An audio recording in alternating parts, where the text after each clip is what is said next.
Not many people live up to the standards they set for themselves, let alone try to meet others. In the world of trading and investments, a man named Benjamin Graham called himself the intelligent investor and managed to live up to his moniker. His book, The Intelligent Investor, first written and published in 1949, still stands as a classic, indispensable, credible, and dependable guide to value investing. Dubbed the Einstein of Money, Benjamin Graham was the teacher of modern-day businessman and investor Warren Buffett.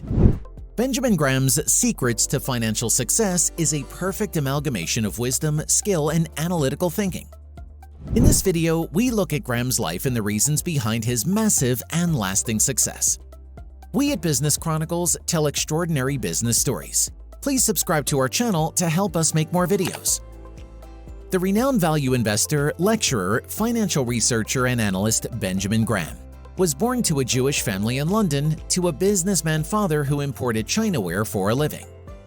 When he was a year old, his parents decided to migrate to New York, where his father started a small-scale export-import business.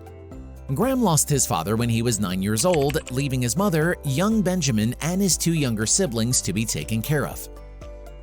While they could have managed with the little savings that their father left behind, the bank panic of 1907 pushed the family towards more crisis as they lost all of their savings. Benjamin's mother decided to move in with her brother, and what followed was a pretty ordinary childhood for Benjamin, marked by numerous unfortunate circumstances. Much of the difficulties that the family was pushed to significantly influenced Graham's lifestyle, career, and financial philosophies.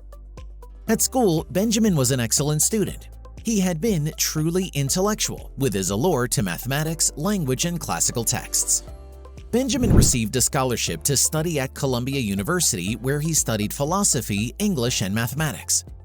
His performance in this multidisciplinary program gained him recognition and a reputation at the university. Benjamin was offered teaching positions in each of the three faculties even before he graduated from Columbia University. His multidisciplinary education also allowed him to improve his analytical skills, which ended up proving crucial for his future career as a finance and investment tycoon. Despite the job offers that would certainly have given him the financial security he was looking for, and despite his education that could have opened up many more doors, 20-year-old Benjamin Graham made the bold decision to join Wall Street and turn down the offers. Benjamin Graham began his Wall Street career in 1914 at Neuberger, Henderson & Loeb, a prominent brokerage firm in Wall Street. His first job role was to write scores on the blackboard and to serve as a messenger. Benjamin Graham quickly won the trust of his employers and proprietors, and very soon he was doing financial research for the firm. With his exceptionally quick climb in the ranks at the firm, he was soon earning a big annual fortune.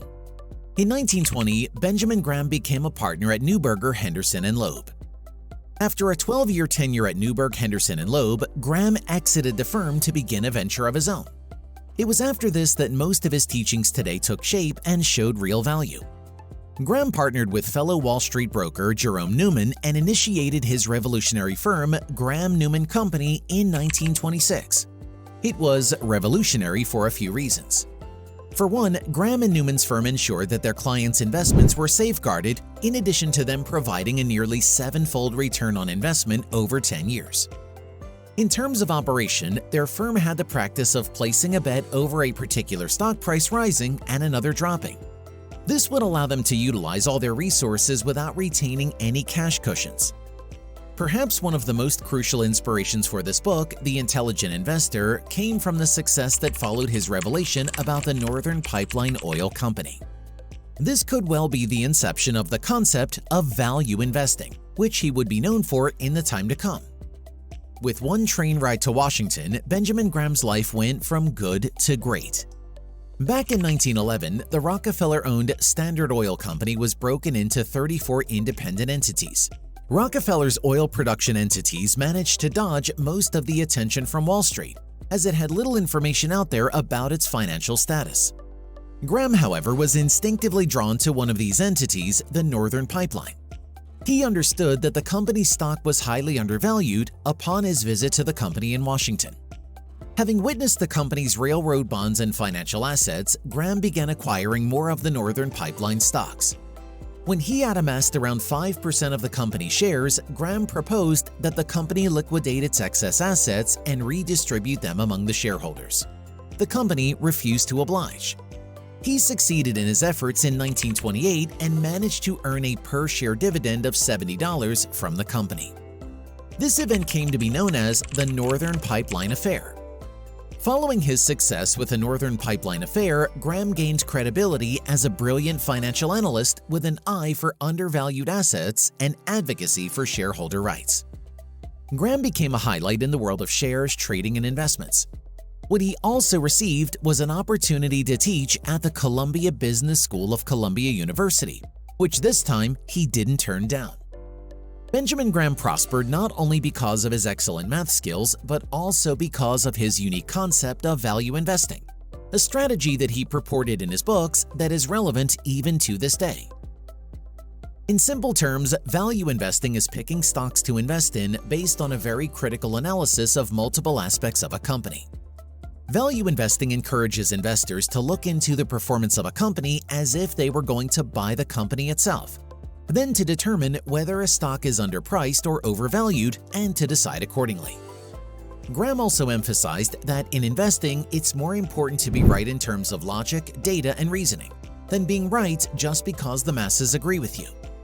His approach, broken down in the book The Intelligent Investor, allowed Benjamin Graham to make a whopping $600,000 in 1928, equivalent to over $7.5 million today.